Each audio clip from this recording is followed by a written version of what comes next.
नमस्कार दोस्तों। इस वीडियो में हम कुछ इम्पोर्टेंट पॉइंट्स के डिस्कशन करेंगे। पहला है प्रस्तावक। प्रस्तावक क्या होता है?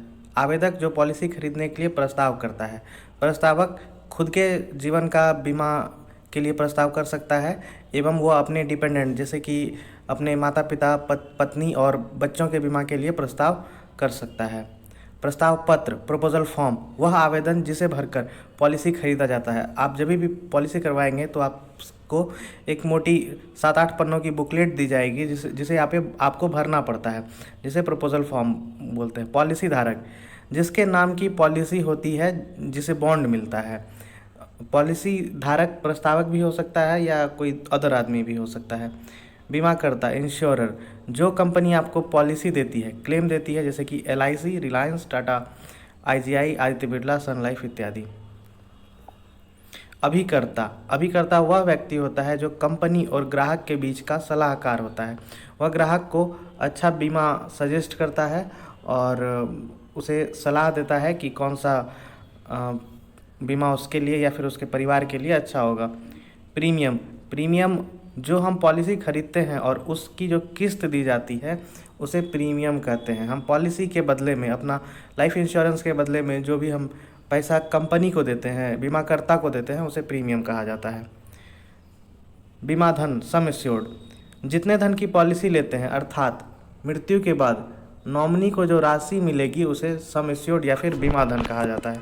परिपक्वता या मैच्योरिटी, जीवित रहने पर जो हमें पॉलिसी के अंतिम वर्ष में मिलता है।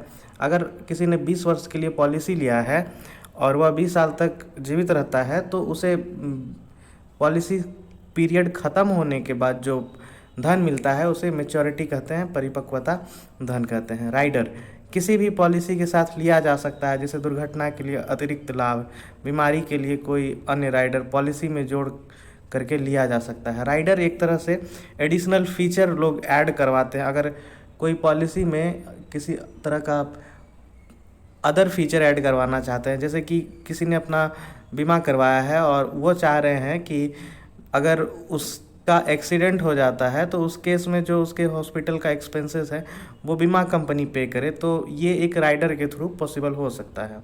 बीमांकन या अंडर राइटिंग, पॉलिसी की छटाई करना, जांच करना कि किसको पॉलिसी देनी है या नहीं। अंडरराइटिंग सबसे इम्पोर्टेंट प्रोसेस है। जैसे कि जब प्रस्ताव पत्र भर कर प्रस्तावक देता है बीमा कंपनी को, तो बीमा कंपनी में एक अंडरराइटर होता है। वो ये डिसाइड करता है कि इस आदमी को पॉलिसी मिलेगी कि नहीं, जीवन बीमा मिलेगा कि नहीं, मिलेगा तो कितने रुपए तक का मिल सकता है, इसकी इनकम क्या है, उस हिसाब से ये डिसाइड होता है कि उसे कितने रुपए तक का बीमा मिल सकता है। और उसके बाद अंडरराइटिंग उसके बाद वो प्रीमियम डिसाइड करता है कि इस बीमा के बदले में या फिर लाइफ इंश्योरेंस के बदले में उस आदमी को कितना प्रीमियम देना पड़ेगा।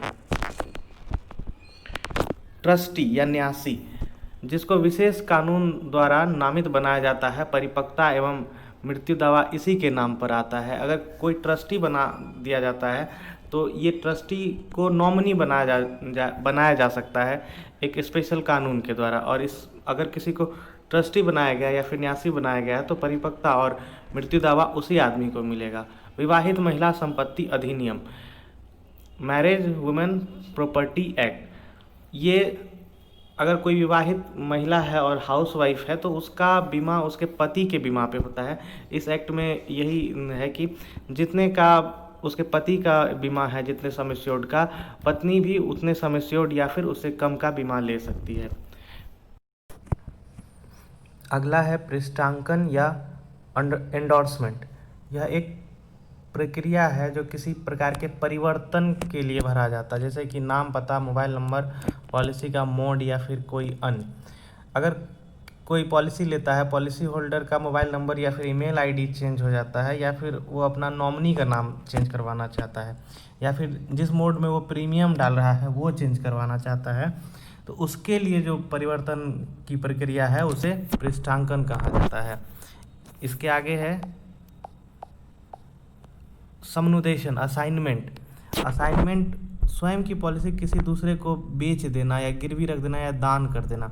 समनुदेशन जनरली लोन के केस में होता है। अगर आप अपने पॉलिसी के थ्रू किसी भी बैंक से या फिर LIC से लोन लेना चाहते हैं तो इसके केस में आपको आपकी पॉलिसी बॉन्ड बैंक में गिरवी रखनी पड़ती है, तो इसे असाइनमेंट करते हैं। असाइनमेंट के केस में आपने जिसे असाइन किया है वो और उसे जितना परसेंट शेयर असाइन किया है वो उतने परसेंट का हिस्सेदार हो जाता है।